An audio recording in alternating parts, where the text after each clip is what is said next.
As many people remember over the years, Buddy attended every single lecture, and he always used to sit in the front row and would beam with pride at that year's latest lecturer. Well, I can assure you of this, Buddy's buttons would be popping here this evening. Our lecturer literally embodies the modern ideal of advocacy and dispute resolution. Ken Feinberg is one of the country's most skilled mediators, a practical and superb negotiator. His ability to cut through complicated issues and reach agreement is the stuff of legend. But let me set the stage for the truly monumental public challenges he has faced in recent years. Every profession has its impossible tasks. For mountain climbers, it used to be ascending Mount Everest. For runners, it used to be breaking the 4-minute mile. But for the legal profession, the 9/11 catastrophe, the Virginia Tech shootings, the BP oil spill, and the Wall Street financial meltdown all test the limits of our wisdom and expertise, but not of our speaker. He has been asked to decide the claims of more than 3,000 human beings tragically killed in the 9/11 monstrosity, as well as those who died in the terrible Virginia Tech shootings. He's asked to decide the appropriate compensation for thousands and thousands of people and businesses devastated by the BP oil spill. And he's been asked to determine the reasonable compensation for the diverse group of leaders of Wall Street companies supported by the federal government during the worst downturn in the economy in over 50 years. In each case, he's been asked to serve as judge, jury, lawyer, accountant, in some cases, rabbi. Yet, as Malcolm Gladwell has observed, truly successful decision-making relies on a balance between deliberative and instinctual thinking, between the brain and the heart, and that perfectly describes our speaker. He has been properly likened to a modern-day Walter Cronkite, or for those of you who are older still, a modern-day King Solomon. It is no understatement to say that he has, in effect, climbed Mount Everest in under 4 minutes. Just consider what he had to do in the case of 9/11 when he was appointed days after the attacks by President Bush as special master of the Victim Compensation Fund. I mean to add, he was teaching here at Penn Law School at the time. Most people would find such a job untenable and impossible, but Ken embraced the challenge. He sorted through videotapes and picture albums, spoke to grieving families, and presided over more than 1,000 hearings, all the while agonizing over the task of assigning a dollar value to human life. Imagine what it's like to hear stories about misidentified bodies, about immigrants who came here for a better life only to lose their lives, to find yourself in the middle of family feuds and to sit with family members too numb to even enlist your help. That is searing work, but Ken got the job done, distributing nearly $7 billion to more than 5,000 survivors and families of victims. In 2007, he was called on to oversee a fund for families who lost loved ones in the Virginia Tech shootings. Last year, he served as Wall Street pay-czar, setting compensation for top executives on Wall Street. And when President Obama appointed Ken administrator of the $20 billion BP oil spill compensation fund, he thrust himself again into the headwinds of another calamity. In this case, he's in the midst of assessing the claims of fishermen, real estate developers, restaurateurs, the list goes on and on. No one is better equipped or more trusted to handle such difficult tasks. It may seem as if Penn has been doing this all his life, but in fact, he's had a full and satisfying career before becoming known as the master mediator. He began his career at NYU Law School.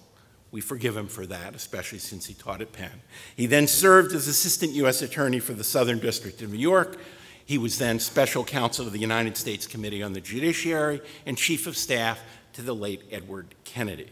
In 1980, however, he left his office to open up the Washington office of Kay Schuler, and the rest was history. 12 years later, he started his own firm, cleverly titled the Feinberg Group. Over the years, he has developed one of the most respected and wide-ranging practices in D.C. and the United States. Politicians and public servants by both sides of the aisle respect him. Although he's a devoted Democrat, it was Senator Segal and Attorney General John Ashcroft, both Republicans, who recommended Ken to President Bush for the 9/11 special master. And of course, it was President Obama who pointed him to his current B responsibilities. While Ken's practice has been the stuff of legend, these experiences have often given him a special insight into our world and the catastrophes that can befall it. In this regard, I'd like to read a very short excerpt from his recent book, appropriately entitled, What is Life Work?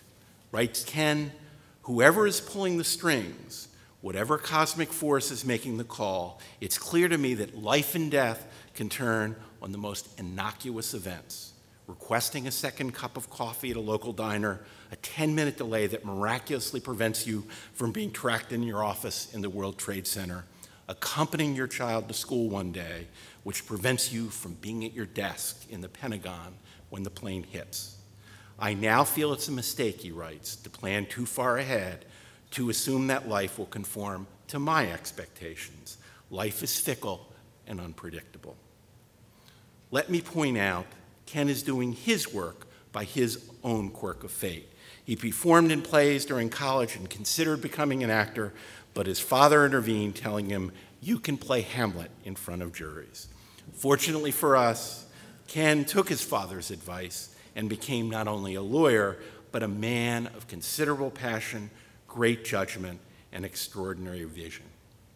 Ken will be known for many things over his illustrious career, but this description of his former mentor, the late Edward Kennedy, is perhaps the most appropriate description. The senator said of Ken, quote, 9/11 is going to be with us as long as history is written. The extraordinary suffering these families experienced will be with us. But when people think about that event, they're going to think about who it was that helped and assisted them throughout. In the end, Ken Feinberg will be forever associated with that process. Please welcome one of this country's foremost mediators, a modern Walter Cronkite, Ken Feinberg.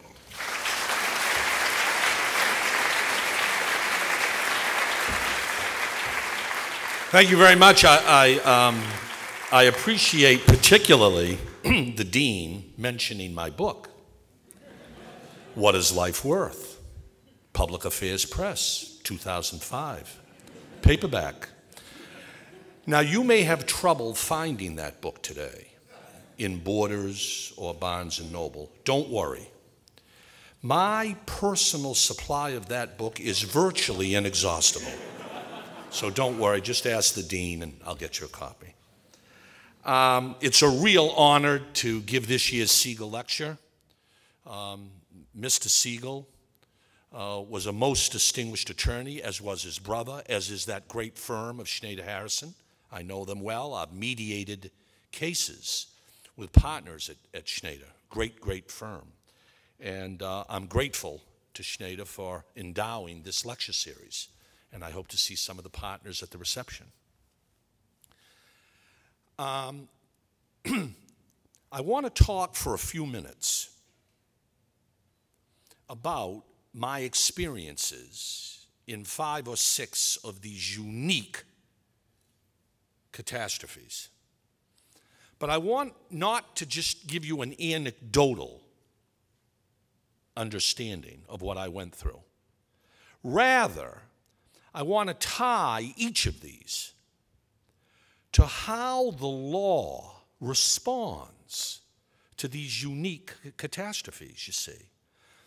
I've come to believe over the last 35 years of practicing law that the legal system largely works. It works effectively. It works efficiently. There are problems you read all the time about how the rule of law is applied or how lawyers deliver their service. That goes with the territory. But the fact of the matter is that I've come to believe over time that the law and our legal system, our adversarial system, our system of advocacy, as Mr. Segal knew, generally works pretty well. It's when these unique catastrophes come to the fore that policymakers cry out for a unique response by the law to a rather unprecedented event. It is, to me, the handful of problematic, unique catastrophes where the traditional way of resolving disputes doesn't work. And you got to come up with something different to respond to that challenge. That response has kept me busy for the last 25 years. Because when an Agent Orange involving Vietnam veterans, or a 9/11, or a Virginia Tech, or a financial debacle that gives rise to a statute creating a PASAR, or now BP, those are examples where policymakers, whether they be judges or legislators or presidents, decide the regular way of doing things doesn't work, and the law better adapt in order to deal with the problem. And when it does, and the problem is dealt with, place an asterisk next to it. It's not replicated. It's not going to be repeated. The next tragedy that calls for a unique response will form an altogether different remedial way of dealing with the problem. And that's what the lecture here today is about, in part. Listing for your review how the law and the legal profession respond when they are told a different way. We need a different way. I've been involved in the different ways. And it's been quite a challenge, and it continues to be a challenge. And you do it because the policymakers come to you and ask you to do it, so you do it. You would do it. What I do in these challenges that I confront over the last 25 years, it's not rocket science what I do. It really isn't. I keep telling people there are millions of Americans that could do what I do. If they were asked, they would do it. Now, let me give you some concrete examples with some anecdotal gossip thrown in just to sort of like promote interest in the topic. Agent Orange. That started it all, 1984. Class action brought by Vietnam veterans in Brooklyn Federal Court before one of our nation's most distinguished federal judges, Jack B. Weinstein, still sitting in Brooklyn. 250,000 Vietnam veterans alleging that their illnesses were caused by exposure in Vietnam to the Agent Orange defoliant that was sprayed on the vegetation by the U.S. Air Force to kill the vegetation so the Viet Cong couldn't hide behind the bushes and the trees. And the Vietnam veterans came back claiming that their maladies, that their illnesses were caused by exposure to dioxin in the herbicide. The 8 chemical companies said that's not true. There's no scientific evidence that Agent Orange caused any of your maladies. The case was ready to go to trial. 6 weeks before trial, Judge Weinstein asked me to mediate that case, and we settled it in 6 weeks for the largest tort settlement at the time, $180 million. Now, you got to be optimistic about these mediations, you see. The very first day, I got everybody in a room, and I said to the lawyers for the Vietnam veterans, what do you guys want to settle this case? And they said $1.2 billion. And then I said to the 8 chemical companies, what are you willing to pay to just end this case? And they said, collectively, we'll pay $25,000. I said, we're making progress. We're closing the gap. Now, you see, that's what you have to do as a mediator. And we eventually settled the case. Now, the law wasn't very helpful here, because under traditional tort, Judge Adams knows all about this. Judge Alan Adams right here. I'll tell you a case Judge Adams and I did together in a few minutes that has nothing to do with this lecture. All right. Now, he remembers well. Now, traditional tort concepts didn't help. No individual Vietnam veteran could ever demonstrate, as a matter of law, that their malady was caused by exposure to Agent Orange. Judge Weinstein threw those individual cases out. But we settled the case. We settled it because collectively, Weinstein found that the incident rate among members of the Vietnam veteran class was greater statistically, significantly greater, than the general body population. So Weinstein concluded that although no individual class member can demonstrate that his or her malady was caused by Agent Orange exposure, that obviously as a group, as a class of Vietnam veterans, there is some argument, the incident rates being what they are, that there is some causal connection. That's twisting the law, first of all. Group incidence rates as opposed to traditional tort ideals. Secondly, when it came time to distribute the money, the plaintiff lawyers said, well, distribute the money. Give the most money to those illnesses where there's the best tort connection, causally. Judge Weinstein said that's out of the question. There is no better tort causal connection in individual cases. So we decided that the program for distributing the money would be tied to workers' compensation concepts of disability. The most disabled get the most money. You don't have to show tort causation. If you're 100% disabled, you'll get the most in the tier. 80% disabled, 60% disabled, 40% disabled. That's how we'll distribute the money. Went up to the Second Circuit. The Second Circuit said, affirmed, but don't ever come back here again with a case like this. Affirmed, don't come back with a case like this. It's too torturous how you modify basic tort concepts in a class action. Well, that was the first example. That was the first example. In 9/11, we had to make on-the-spot legal judgments about issues that bedeviled us, that were out of the box legally. Physical injury. Death was relatively simple. Death, it was easy to demonstrate a causal connection between the terrorist attacks and death. You had 2,983 people. Look at the airline manifest, look at the military records at the Pentagon, or look at the death certificates from the New York City Police Department. That's easy. Well, it's the physical injuries. It's the physical injuries where we ran into problems.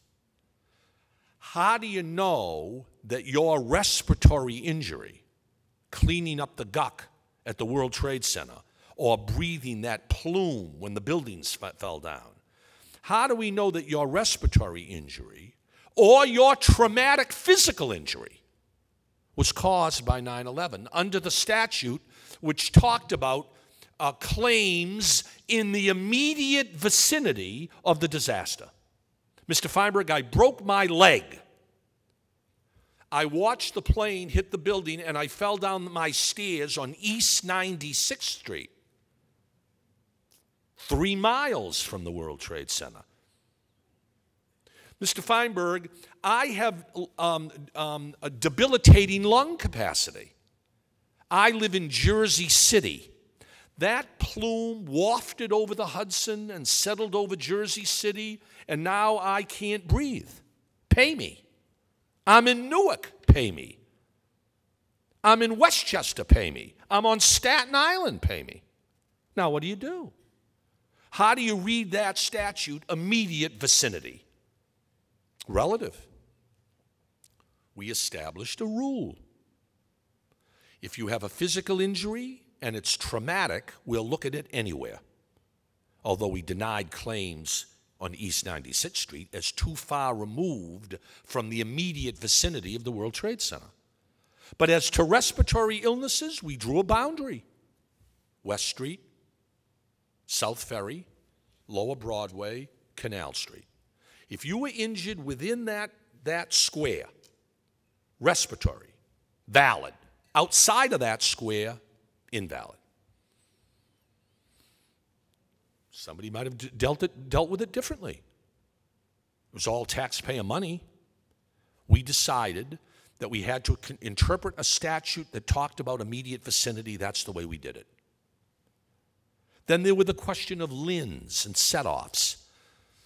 The statute in 9/11 required us to deduct from awards, collateral offsets, collateral sources of income, life insurance.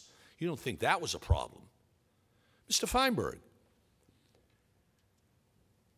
I'm getting $3 million from the fund, and you're deducting $1 million because my husband had life insurance. My next door neighbor's getting $3 million, and they didn't have life insurance. Instead, they went to Las Vegas and blew the premiums gambling out in Las Vegas. Why are you punishing me for sound financial planning, giving me $1 million less? Well, the statute said, the statute says. I mean, the set-off problem, talk about a statute promoting division among the very people you're trying to help. But we made some decisions. The statute said the special master who's doing this program shall offset all collateral sources of income.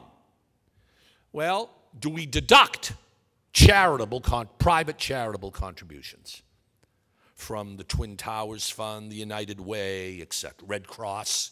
Do we deduct those funds? I went and met with 50 members of the charity in a room like this. We all got together. I said, under the statute, I think we probably have to deduct from every individual award any charitable contribution that you give people who lost loved ones. The charities looked at me. If you do that, we're going to hold up distributing our money till you distribute yours, so you can't deduct the charitable money. I blinked in 5 minutes. I'm going to be responsible for holding up $2 billion worth of charity? We announced, but charity will not be deducted. It's not really income. I mean, we made it up, but so we didn't deduct it. Practical decisions. Every day in the 9/11 fund, we had to make Solomonic decisions. This program will never be repeated, ever. But we had to make these decisions. Read my book, you'll read all about these decisions. I'll give you one that's not in the book. Kept me up at 3 a.m., would keep you up at 3 a.m. A lady comes to see me, 24 years old, sobbing uncontrollably. Mr. Feinberg, I lost my husband at the World Trade Center. He was a fireman. He was Mr. Mom. Every day that he wasn't home, every day that he wasn't at the firehouse, he was home, teaching our 6-year-old how to play baseball, teaching our 4-year-old how to read, reading a bedtime story to the 2-year-old. And what a cook! He cooked all our meals. He was the gardener. He was my best friend. I am only on this earth, Mr. Feinberg, because he left me with these 3 children. If I didn't have these 3 children, wherever he is, I would join him. My life is over. And the only reason I'm coming to see you is because I have our 3 little ones to protect. And I'm here to tell you, my life is over, but whatever you're willing to give me under this fund for my 3 children is a blessing and a memory to my husband, Mr. Mom. She leaves. The next day, I get a telephone call from a lawyer in Queens. Mr. Feinberg, did you meet yesterday with the lady with the 3 kids, Mr. Mom? Yes. Expressing, sobbing and expressing about how she lost her husband. Yes, Mr. Mom, right. Now look, Mr. Feinberg, I'm not trying to cause you any trouble. You've got enough trouble as it is. She doesn't know that Mr. Mom has 2 other kids living in Queens with his girlfriend, 5 and 3. And I'm telling you this because when you cut your check, there's not 3 surviving children, there's 5 surviving children. And she knows nothing about his other life in Queens. And I represent her as guardian of the 2 kids. But I'm sure you'll do the right thing. Click. Now,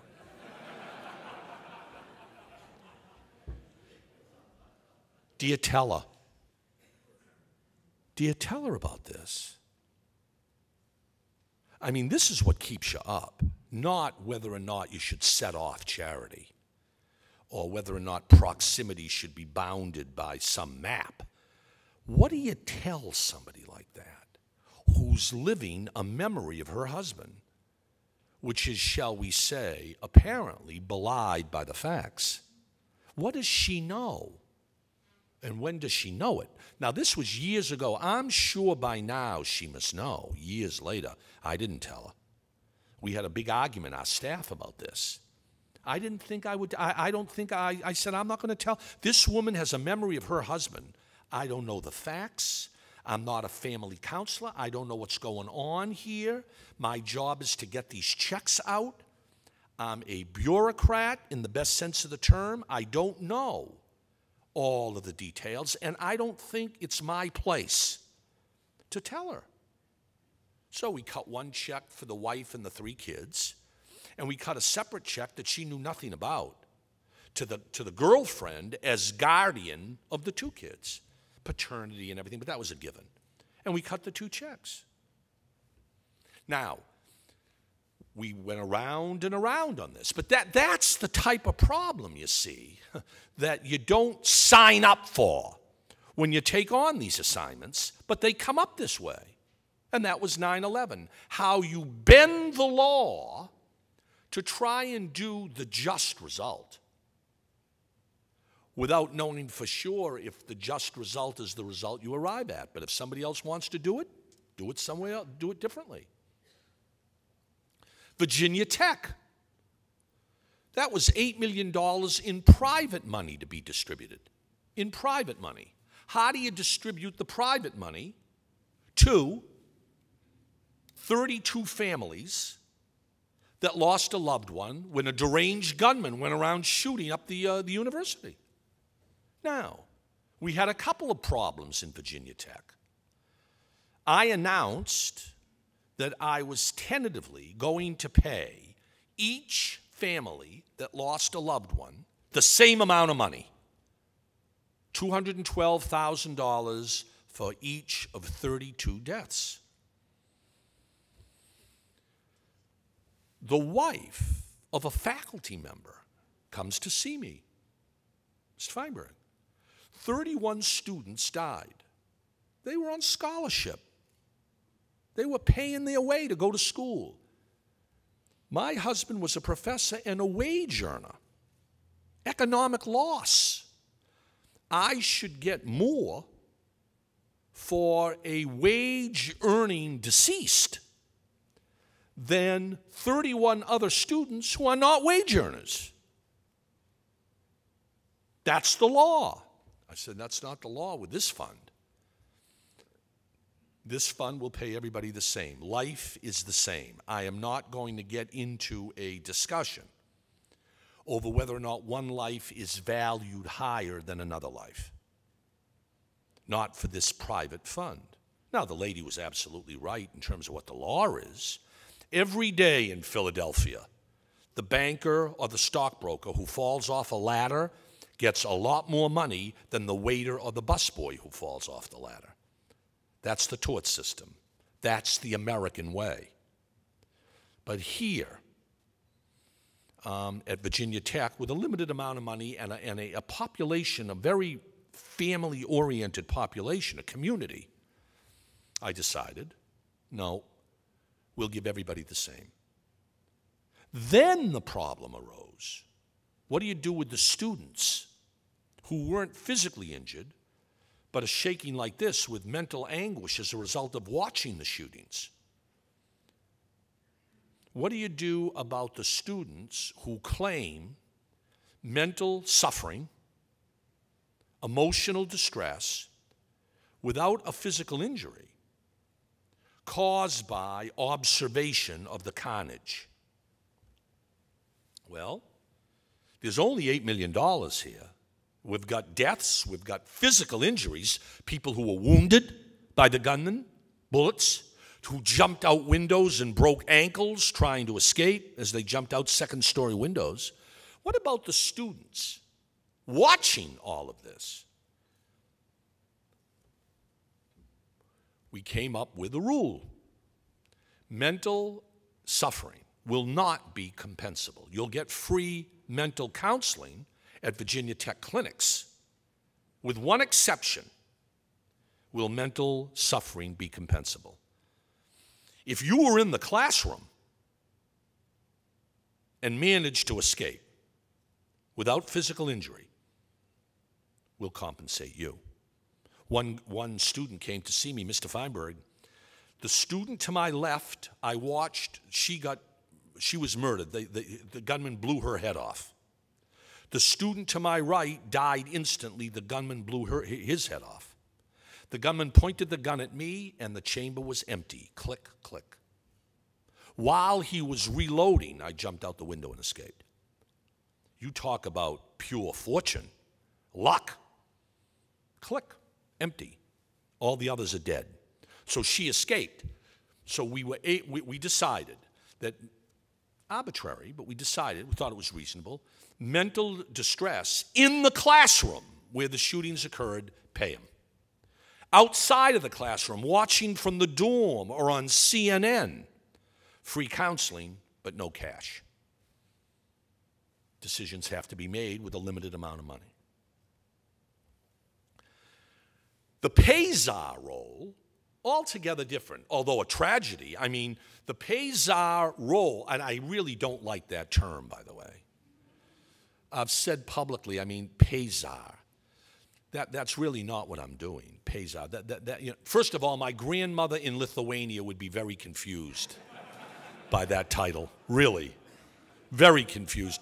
But beyond that, it made it sound like, well, I've got this job and I'm just imposing imperial edicts arbitrarily on Wall Street types. And really that wasn't it at all. It was really more an effort, largely successful, at coming up with an agreed upon pay scheme. But you see there, the law responded to the financial debacle, a financial debacle unprecedented since the Great Depression. Congress passed a law, and the law said a populist reaction, a Main Street reaction to Wall Street excess.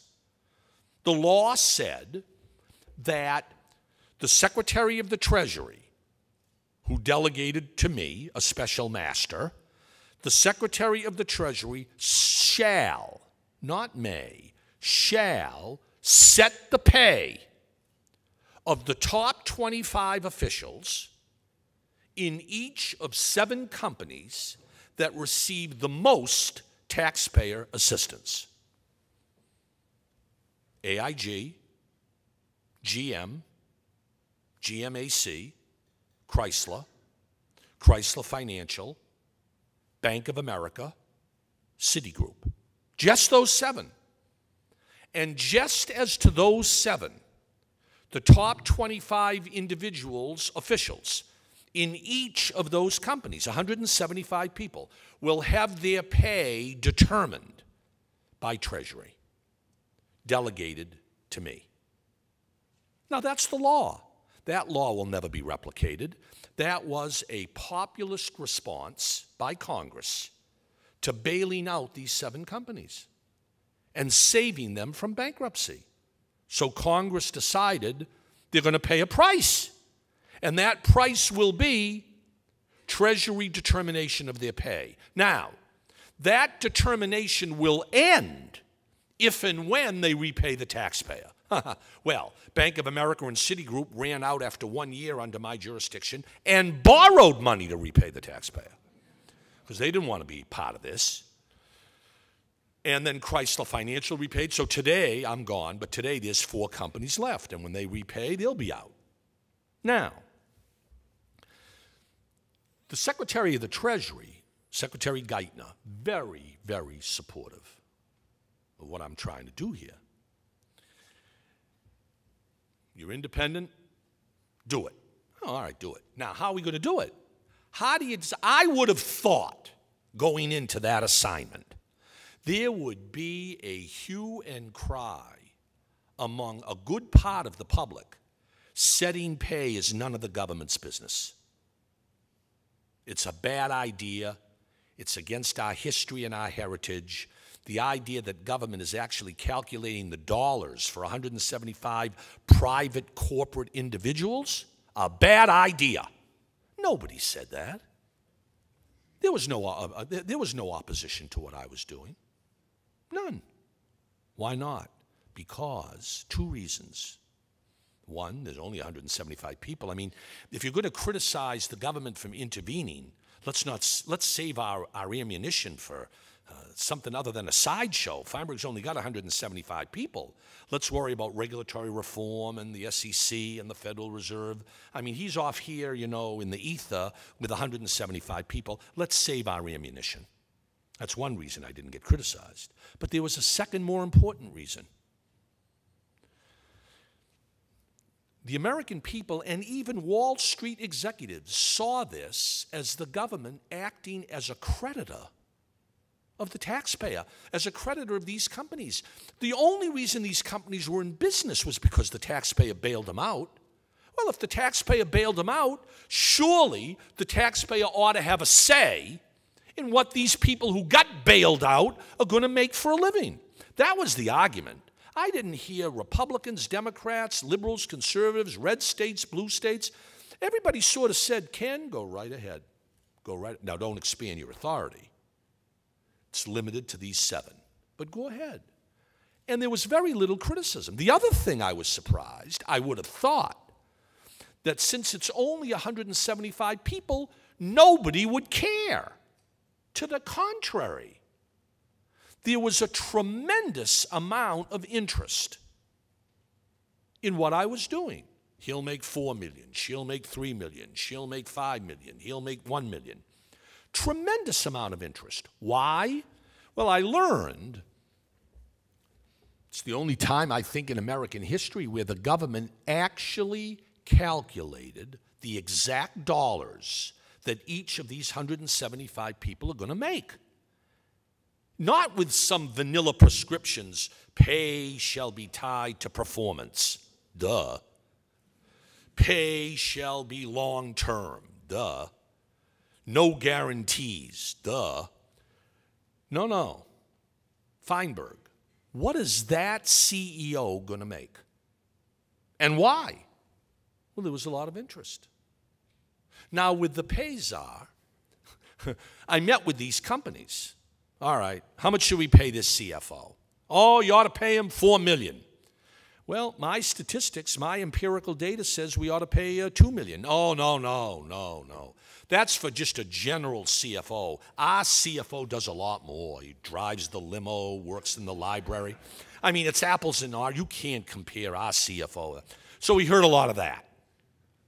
The other argument we heard from all 7 companies over and over and over again.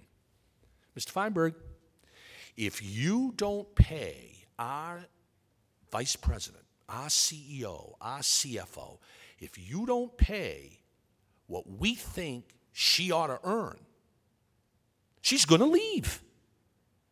And the taxpayers' investment in our company will be at risk. We won't be able to compete without her.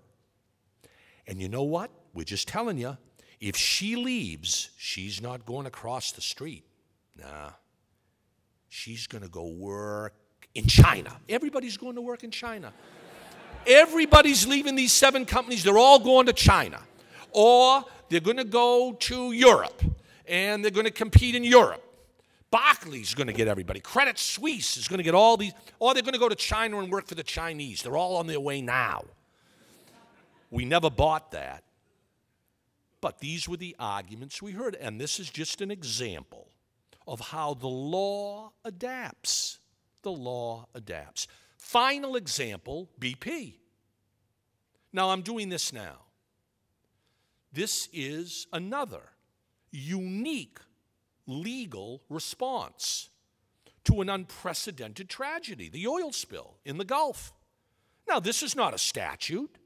The administration and BP shook hands. BP will set up a $20 billion fund, and that fund will be used to compensate victims of the spill. So, I've paid out in the first 7 weeks of this program $1.3 billion to 60,000 people who are filing claims. Once again, we confront in the Gulf problems that we never had to deal with before, that we have to deal with now. Mr. Feinberg, I can't fish. I lost $30,000 as a result of that spill because I couldn't fish. Pay me. Okay, what do you attach? No documentation. No documentation. I attach my fishing license. Well, thank you very much. It's nice to know you have a fishing license, but where's the $30,000? Do you have a tax return? I lost it. All right, well, you lost it. A profit and loss statement, a checkbook. I mean, I've paid 60,000 people, and there are probably 40,000 in the queue with inadequate or non-existent documentation. It's a problem we have to address. We've sent out deficiency notices. Get us more information. We don't need a lot. I got to have something to justify the payment, and you're going to get a W-2. Yeah. So these are some of the problems we confront. Now, there's going to be a major legal issue here. And just as with these other tragedies, we'll have to come up with some solution. Namely, you all took Tort 1, right? Tort 1. It's a Tort 1 final exam question. What constitutes a claim? A proximate cause of the spill. Look, if you have got a motel in Pensacola and the oil washed up on the beach, that's easy. Pay it. Frankly, under the Oil Pollution Control Act, if you've got a motel on the beach in Pensacola and no oil washed up, but people thought that it might wash up, pay it. Pay it. That's not the problem. Here's the problem. Mr. Feinberg, I own a restaurant in Philadelphia. We serve the best shrimp scampi in the city because we use Gulf shrimp. We can't get Gulf shrimp. Pay me. Pay me. Mr. Feinberg, I make beach umbrellas in Sheboygan, Wisconsin. As a result of the spill, there is no beach. And I've lost 18% of my beach umbrella manufacturing capacity because of the spill. Pay me. Mr. Feinberg, I own a golf course 100 miles from the beach. As a result of that spill, golfers canceled coming to the golf course because they usually bring their husbands, wives, and children, and they go to the beach or they go sightseeing. Oh, let's forget the whole thing and go to Aruba. Pay me. You see, we're going to have to deal with this problem of proximity. You can deal with it in two ways. You can deal with it by saying anybody who's outside this geographic line is simply ineligible. Well, I tried that for a couple of weeks, but I got my head handed to me down there. That's wrong. It's not fair. Why should a hotel on one side of the line be eligible and a hotel on the other side of the line, 2 blocks away, not? Okay, well, I hear you. Geographic proximity will not bar the eligibility of a claim. But you still got to prove your damage. Tort 1. You still got to prove your damage. You got to show me that a golf course 100 miles from the beach suffered a loss as a result of the spill, not the recession, not too attenuated. We'll see. That's how the law, you see, the very idea of a voluntary compact between the administration and BP to set up a $20 billion fund, I mean, that's the law responding to a tragedy. Now, before we take questions, a word about our profession, the legal profession. Good way to close. Except I do have to tell you before I close with the legal profession, because Judge Adams is here. We don't have on the list of tragedies how the law responds to a unique situation. But during the reception, go up to Judge Adams and ask him about our arbitration 10 years ago over the fair market value of the Zapruder Kennedy assassination film. There's a grainy 8mm black and white film of the Kennedy assassination. It is in terrible condition. It's never played, and it's never played anymore. It's sitting in the National Archives in a humidifier case to protect it as a historical artifact. The government seized it as an eminent domain. It's a historical treasure. It's not a painting. It's not something you're going to put up in your living room wall. But the government felt, as a historical matter, we better keep that only evidence of a horrible day in American history. So Congress passed a law that seized the film and put it in the National Archives. Now, what to pay the Zapruder family?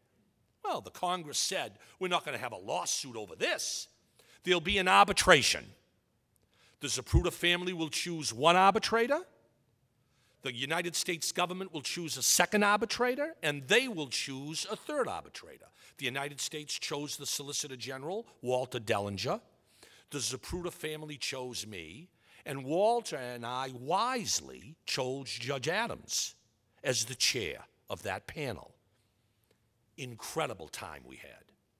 We took evidence. The government, foolishly, in my opinion, put on witnesses who said, well, you know, this film, it's sort of in bad shape. It's only worth $1 million or $2 million. It's not even worth as much as the McGuire baseball bat. The Zapruder family brought in Sotheby's and Christie's, you know. You know, if this thing was ever put on the open market for sale, it's priceless. The JFK Library would buy it. The Lyndon Johnson Library would buy it. Some sheik in Abu Dhabi would buy it. I mean, this thing is priceless. But if we got to really think about a value, it's hard, you know, 32, 35 million. Well, we had an arbitration. Judge Adams and Ken Feinberg with Walter Dellinger dissenting. Dellinger said it's worth about $2 million. Judge Adams and Ken Feinberg said, no, it's probably worth about $15 million. And that was it. That was a fascinating, I just say that because the judge is here. Anyway, so, but a unique response. That's another unique response, how the law responds to these things. It was fabulous when we did that case. Very exciting. The legal profession, and then some questions. The legal profession is fabulous in these tough cases. We get, you talk about the legal profession performing a public service. In the 9/11 fund, ATLA, now the Alliance of Trial Lawyers, offered free financial assistance, legal assistance, to 1,500 families that lost a loved one. The program would have never been the success it was without the help of the legal profession. in Agent Orange, class counsel that did the negotiating, that helped fashion the settlement program. Fabulous. In Virginia Tech, every Virginia Tech family, we offered them lawyers if they wanted it. In BP right now, the lawyers are both litigating against BP in the courtroom while at the same time offering up their help for those claimants who want to file with the fund. Our profession, Mr. Segal's profession, we get criticized. I'm not saying that some of the criticism isn't justified. Every profession can be criticized. There's always room for improvement. But day in and day out, I must say, if you want the example of a profession that I believe serves the public interest, it's the legal profession. And as I said at the outset, I think day in and day out, the legal profession acquits itself quite well in this country. And some of the best of that profession are in this room. They come from this law school, where, as the dean pointed out, I do occasionally teach.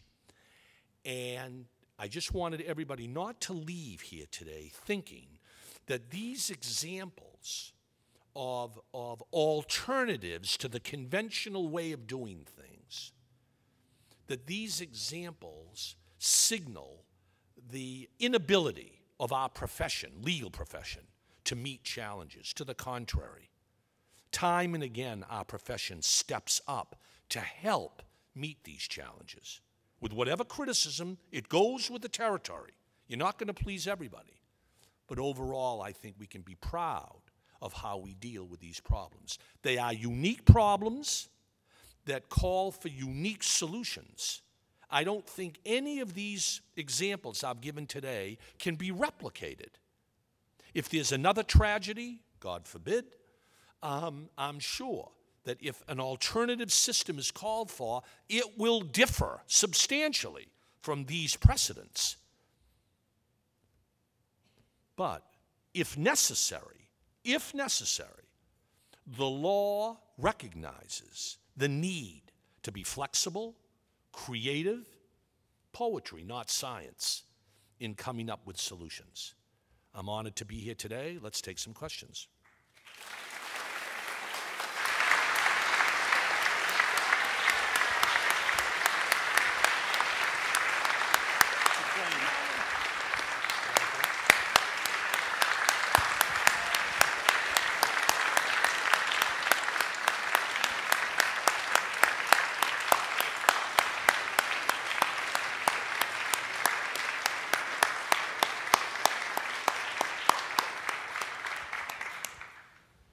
Does anybody doubt this man could climb Mount Everest in 3 minutes? That was an extraordinary lecture, and I think really illustrates both the challenges that you faced, dealing with thousands and thousands of claims, and the analytics that required, but in the end, just the pure, unadulterated gut judgment in resolving this case. The only mistake you made is, yes, it is a sign of the legal profession at its best, but it's hard to believe there's anybody who could have done what you did in those cases. It really is extraordinary. So I think we ought to, before we ask questions, we ought to give him a round of applause for what he's done for this country.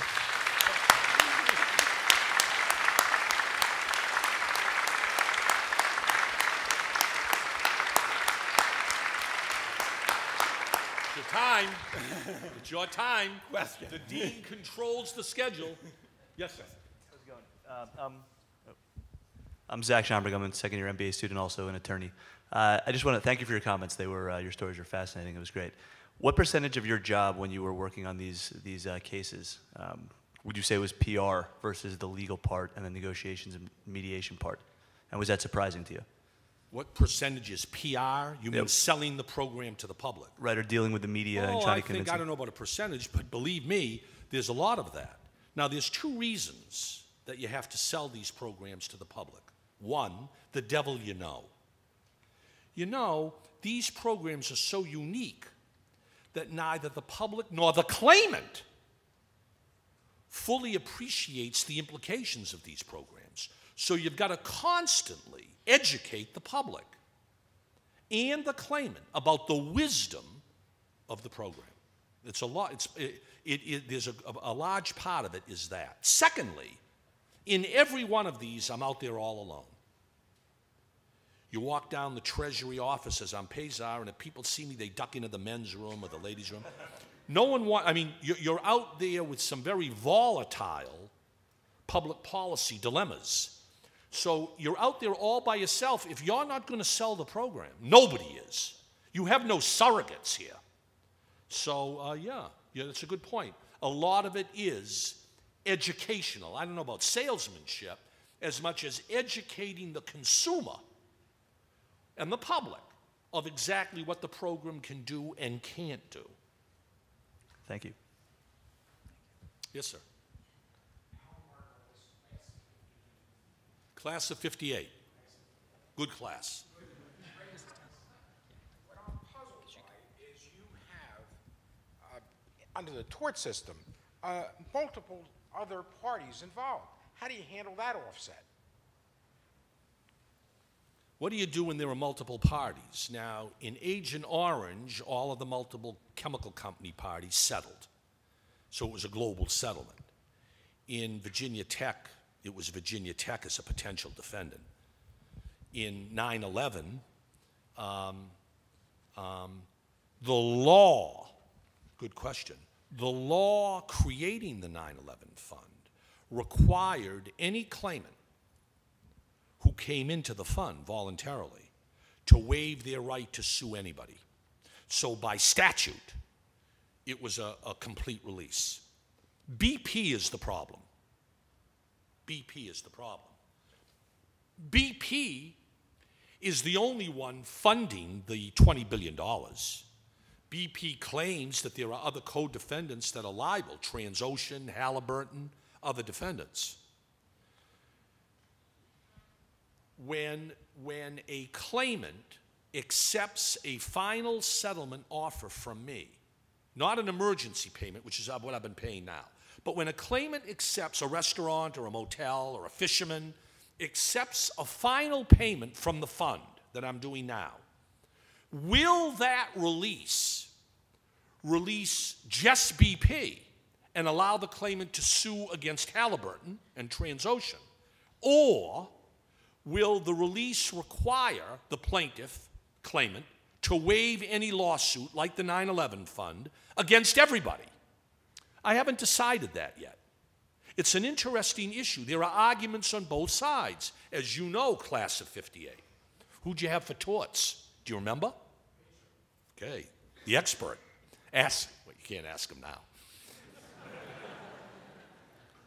On the one hand, BP puts up $20 billion and says, pay the plaintiff every dime, make the plaintiff whole. Well, if the plaintiff's whole, there is nobody to sue.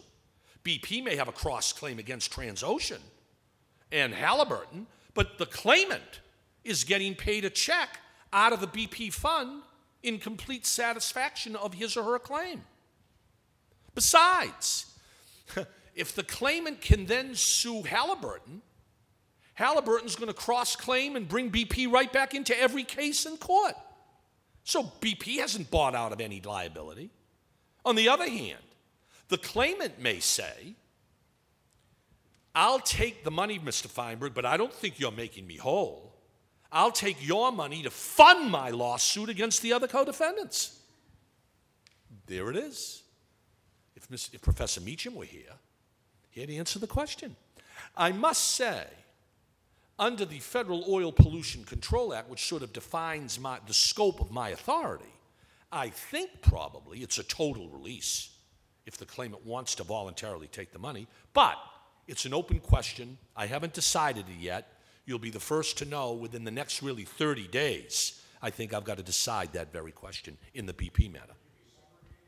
Well, subrogation's always available. I'm not going to deal with that problem. Let everybody out there continue to litigate till 2030. I mean, that's not, I just want to get the money out the door. Yes, sir.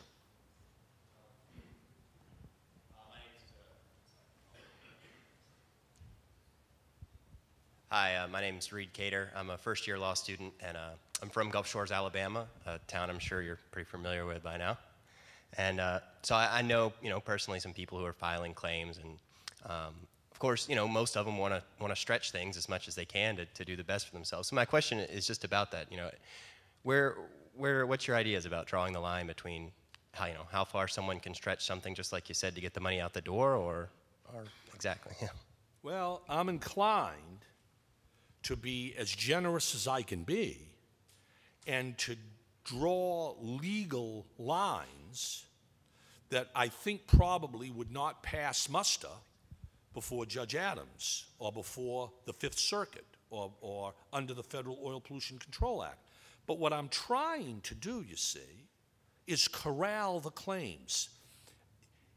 It's not in anybody's interest to have 150,000 lawsuits. So what I'm trying to do is use the $20 billion claims program to start with what the law probably says. And then from that, say to a claimant in Alabama, I'll give you more money than you'll ever get if you hire a lawyer and go to court. Now, that's your right. No one has to come into the BP fund. The best evidence I know that the fund is working, in most of these funds, you guys know this, when the fund opens for business, you get a spike of claims. Then the claim rate drops precipitously till the last 2 weeks of the deadline. Then people realize the deadline's not going to be extended, and a rush of claims comes in at the end. And in between, you got sort of a valley. With the BP fund, the claims, the spike keeps going up. Every day in the last week, we've got 30% of all the claims.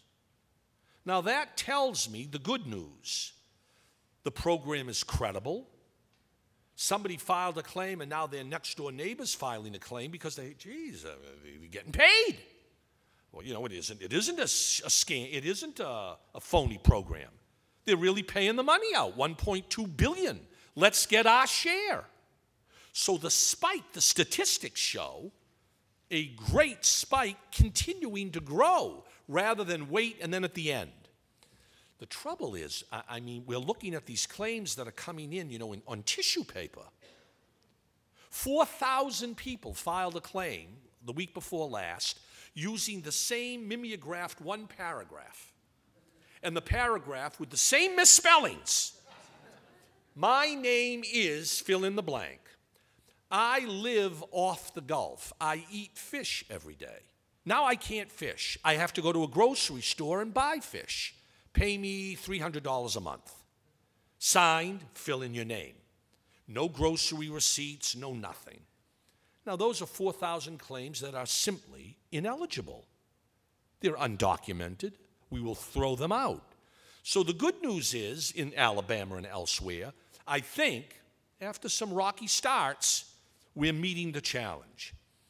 The problematic news is how many of these people that are filing willy-nilly are filing without any real documentation or any real argument that they ought to be paid.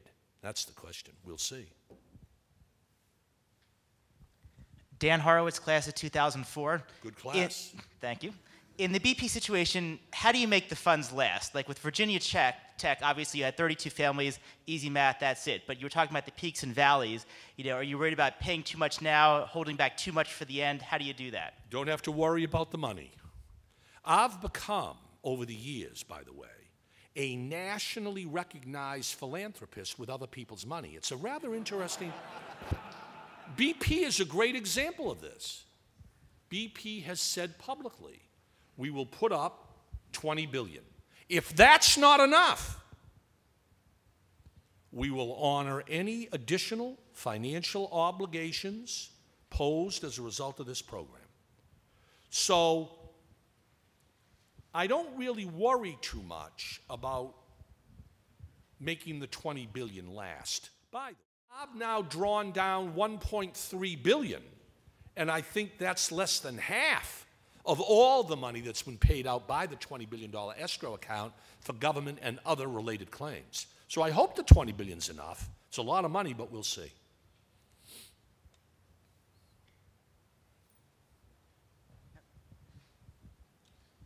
Hi, my name is Michael Wolf. I'm a second-year MBA student, and I want to know if there's a difference in your approach if the money is from a public source versus a private source, like in this case. Not really. If it's a private source, take Virginia Tech. 9/11 is public money. If it's a private source, the difference is you don't have as much of it. Now, the $20 billion is an exception. That's unprecedented. BP, $20 billion. I mean, there's never been a government program that put up $20 billion that I'm aware of to pay claims. 9/11, we paid taxpayer money $8 billion total. So the only difference is with government, there are some differences. With government money, you know, the taxpayers are watching over you. What's it cost to deliver the service? What's the overhead? Who's getting paid? How much? It's taxpayer money. You have a fiduciary obligation to the taxpayer, so there's a political component that guides you more than with the private money. Privately, you usually have less. And even with BP, you still have to be a fiduciary. You got to be careful that the $20 billion is going to people who are eligible and not fraud and not undocumented claims. Because if you start sending the money to the wrong people, A, it slows down the program in getting money to the right people quickly. B, there's an overhead cost to promoting the fraud. C, the country, the public loses confidence in the credibility of the program. So there are some of those differences. But overall, I think, whether it's public or private, you're trying to do the most credible, best job you can do. One more, last one, according to the dean. Thank you for your comments. I'm Ed Mahaney Walter. I'm a first year. It seems to me as though you're creating sort of a new area of procedure, you know, that over time there'll be more and more cases where you'll see certain patterns in victim comp, for instance, maybe administrative patterns that repeat. And 30 years from now, what might be codified, or what would you recommend is established so that the next person who comes along isn't starting from scratch? Yeah, that's a seminar question about designing these compensation systems. That's a course that we ought to have taught at Penn Law School. Bob Bourdon teaches a course in designing compensation systems at Harvard Law School. I'd be very, very wary of drawing too many conclusions about these isolated examples, a half a dozen examples over the last 25 years. The only precedent I see that is particularly relevant is the fact that there are occasionally these alternative compensation schemes. They differ dramatically, as you've seen, in structure, in methodology, in eligibility rules. So I don't know about 30 years from now being able to draw any conclusions from these rare alternatives, public policy alternatives, other than they exist. But you see, the problem with all of these alternatives, I mean, people come up to me like you do all the time. Feinberg, why don't we do the same thing you've been doing for asbestos? An alternative scheme to solve the asbestos problem. Simple. You could do it if you can answer two questions. Who's going to pay for it? Who's going to fund that alternative scheme? A, and B. Since it's an alternative scheme that lies outside of the tort system, how much are you going to pay these people who are eligible? Now, if you can answer those two questions, who's going to pay for it and how much the people are going to get? You could do it. New Zealand has a program, as some of you know, that basically undercuts the tort system and creates cradle-to-grave alternative compensation. New Zealand. There's more sheep than people in New Zealand. I suppose you can do it in New Zealand. Whether you could ever change the infrastructure of compensation in this country, which has developed over 200 years involving public and private insurance, I very much doubt that. Very much doubt that, as we see every day when you pick up the newspaper and try and move the ball an inch, and you've got a riot on your hands in terms of the heritage of our country and how compensation structures have grown up and evolved over 200 years. I think it is a formidable challenge to think that in 30 years we'll have enough of a paradigm precedent to sort of replicate automatically for day-to-day living in this country. I think that's probably unlikely, but it's worth a seminar, I think. Talk to the dean. Everybody, I hope I'll see you during the reception. This is a fabulous place. I'm honored every time I'm invited to come here. It is a real thrill for me. I'm grateful to the Segal family and to the Schneider Harrison firm, and especially to the law school community and the dean for inviting me. Thanks very much.